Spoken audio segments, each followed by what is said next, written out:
What's up, everybody? Welcome to the Masters Fantasy Show. As always, brought to you by MastersFantasyFootballLeagues.com. My name is Jonathan. Joining me today, as always, Senior Draft Coordinator, the Doc, Ryan Milletti. What's up, my man? Not a whole lot. I'm ready to talk some football, though. Yeah, actually, a whole lot has been happening, man. This free agency, man, what a year. I can't think of any other year that's been like this. Is this been kind of It's got to be the craziest. It has to be. I can't think of another with so many huge names just being passed around the league. It's crazy. Yeah, so much fun. Like I'm logging into my fantasy teams every day and this guy's value skyrocketing, this guy's going down. It's like every single day my team's changing in the outlook of it. I know. So today we're actually going to be doing some free agency specials. Going to be taking a look at the Miami Dolphins, some of the big moves they made in the offseason. From a dynasty perspective, we're going to pick Doc's brain, see what he thinks about some of these moves. I'll pass along some of the stuff I've seen in trades since a lot of this stuff has happened. Before we do, though, we actually haven't done this in like 2 weeks, man. Been a really busy time here at Masters. Proud to announce all 2022 leagues are rolled over. All draft orders are set. Back-taking signups. We had a big rollover to League Safe this year, which is going to be really great going forward. Payout time, tons of benefits. So really excited for that. And thanks all the customers, man, for your guys' patience during this time. I just wanted to get that out there. But hey, man, let's talk about the Miami Dolphins. Made some big splashes this offseason. Football, guys going up, guys going down. Like I said before, going to start right at the top, man. We're going to bring up Tua Tagovailoa. Sounds like a $30 million shiny weapon he got in Tyreek Hill. Your thoughts of that pairing and what you think it does to each one of their stocks, Doc? Well, I think it helps Tua tremendously.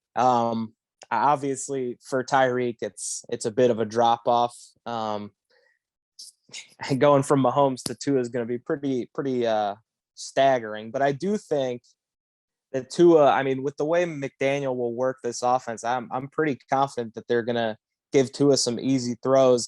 And on the same flip of that coin, you're going to have Tyreek Hill getting a lot of screens and quick slants, easy throws for Tua, and then let Tyreek Hill utilize that speed. So I still think he'll be very productive. I just don't think it's going to be quite up to the level we're accustomed to seeing when he was in Kansas City. Yeah, I'm with you. And the trades that have been coming in the last week reflect exactly what you just said. I'll be honest, man, all offseason, I haven't seen Tua in very many trades at all. Just a guy, not getting traded for. Right. All of a sudden, Tyreek goes there. And hey, guys were giving up first-round picks to go get Tua. I thought that was a little bit expensive. But when you look at that offense, and we'll get to some of them other weapons soon, it's really starting to look a lot better for Tua. Obviously, like you pointed out, I guess the question I had, taking a look around the quarterback landscape in the NFL, dynasty football, the weapons that Tua has, any chance Tua cracks into the top 12 this year as an every week starter, in your opinion? I don't think so, but I definitely think he's going to move up a tier, so to speak, where last year it was kind of like if you had to start him, you could do worse, but not many other guys worse. Now I think he's kind of moving up into like that, high 20s, maybe creeping into the late teens at best too. And I do think they are going to run the ball a lot, even though they don't really have a big workhorse type running back, it seems. But I do think Chase Edmonds is a great fit there. I do think that McDaniel's going to make things easier for Tua, and I think Tua is going to benefit from it, but not quite enough to catapult him to that level, I don't think. Yeah, and see, I think I'm with you. You said moved into the 20s. I think we're going to see plenty of weeks. For me personally, I think there'll be plenty of weeks where Tua does crack into that top. Oh, yeah. I think so, too. I don't know if it'll be consistent, but, yeah, half the time he can just dump it, and they can, Tyreek and Jaylen Waddle can make huge plays happen. So Right. So he's I going to get a guess lot of what I'm saying help. is I think Tua's now moved himself potentially into like the upper echelon of second quarterbacks on a team. And Yeah. I also think depending on the matchups, depending on what we see with Tyreek Hill, how them guys click, I think there'll be weeks where you'll be looking at matchups, looking at your starting quarterback, and it's going to be a really tough decision. I would not trade for Tua right now. Like I said, the hype just a little bit too much. I Yeah. personally wait till that sizzles down a little bit. Yeah. Just wait till like middle of August when a report comes out that Tua's just looked horrible in camp, and then you make your move. Guys like, oh, Tua's back at it. They go out there and try to make a move for him. I think it's a good call. The guy I really want to talk about, man, which I've seen a lot of conflicted reports on this guy. Some say it's not going to hurt him at all. Some guys, are bumping him down a whole tier because of this.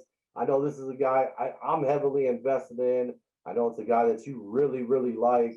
Jaylen Waddle. Mhm. Your thoughts on Tyreek Hill's presence to what he's going to do to Jaylen Waddle's fantasy points? I mean, it definitely hurts. Yeah, I did. I tweeted something along the lines of that because Mike McDaniel said that he was going to use Tyreek Hill similar to Deebo Samuel, and I'm like, well, you just said the same thing about Jaylen Waddle like 2 weeks ago, dude. Right. So I do think that he's still going to be used really well. I just, yeah, last year, he benefited from a ton of targets. I didn't think it was going to be that much this year, but now I'm sure it's not going to be that much this year. And I would assume Tyreek's still going to be the number one option there for now. But Tua does have more rapport with Waddle, so maybe not. But yeah, it's going to hurt Waddle. I'm not super worried about him long term, just, for this year, next year, like the next couple of years before Tyreek kind of hits that point where he's getting older and they're probably going to move on. Yeah, it sucks that he's gonna lose like top 5 potential in those years, but I still think a very high ceiling for him, and a low floor. I think he's gonna produce very well, anyways. Yeah, it was for me. That's another thing I wanted to point out in trades that I've seen. I think me and you had both talked about Jaylen Waddle as a potential building block on a dynasty football team. And all the Waddle trades I'd seen, he was bringing a haul. That's kind of came down a little bit the last couple of weeks. See some guys, with Tyreek Hill now looking at him as a number 2. So for me, I actually think this is a great time to go out and buy Jaylen Waddle. Absolutely. And I'm with you, man. I think Tyreek Hill's the number 1. I think it's going to be a lot closer than people think, though. Oh yeah, I do too. I think it's going to be along the lines of like the Cup Woods, I can't even think of some of the others, like Cooper and CD. Like it's going to be like that. I think they're both so good. They'll both produce well, but neither one will kind of crack that top 5 to 10 range. Obviously, Cooper Kupp ruined that this year with his season, but before this year, it was like that.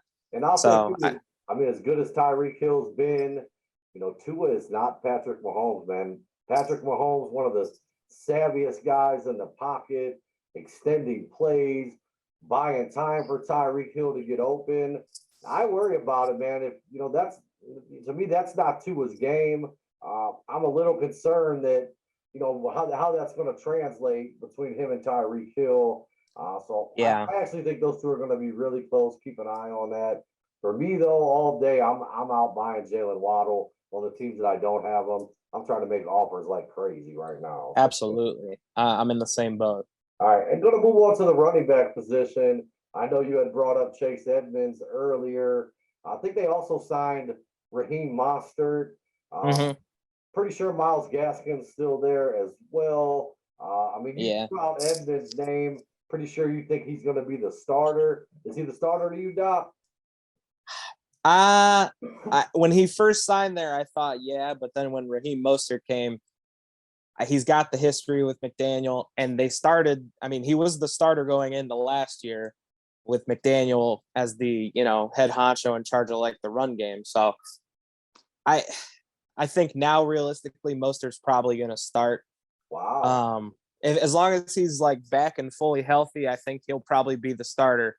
But I don't really think there's going to be any guy you necessarily want to, hitch your trailer onto. I think it's going to be a little bit of a committee situation. Yeah, I'm actually right with you on that. I mean, I like Bill Belichick comes to mind. I Mhm. just feel like this Honestly, 49ers. I mean, think of how many different running backs they used. right. I mean, it's going to be really tough. I mean, I think this is going to be one of those situations where the best time you can start one is when the other two guys are hurt. Yeah. I mean, it's unfortunate, but I just think that's how it's gonna be. Are you actively trying to get any of them, or Not really. I don't think I'd go out of my way to get them. If I had them, I wouldn't necessarily sell them though.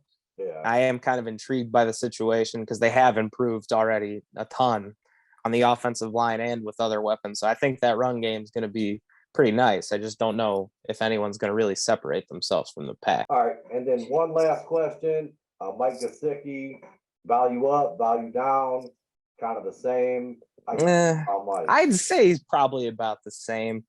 Obviously he's not going to get as many targets you would think, but I also think like the value of his targets probably goes up with this. I just feel like he's going to be more open, less attention being paid to him. It's just going to be more beneficial for him. I just don't think he's going to get the volume that he's had, but he's been kind of up and down anyways. Yeah. So I don't think it's going to really change a whole lot. I think you nailed it. The value of targets. I'm actually expecting maybe a 3-4 touchdown spike for Mike Gesicki this year. We can stay healthy. Yeah, I could see that. Waddle, Hill. I mean, it's going to be a handful. I think Gesicki's going to be. I mean, he's going to have some real big opportunities. Single coverage, wide open. That's a great call on the touchdowns too, because they say they want to keep Devontae Parker, but I honestly do think they're probably going to trade him. So your red zone options, I mean, when your two best receivers are under 5'11" or whatever, and for sure under 6 foot, right. Gesicki's going to probably get a ton of targets down there. Yeah. All right, good stuff, man. That's going to wrap it up for this edition. Taking a look at the Miami Dolphins Dynasty Free Agency Special. As always, good job, Doc. Any last words? No, thanks for watching. Thanks for watching, guys.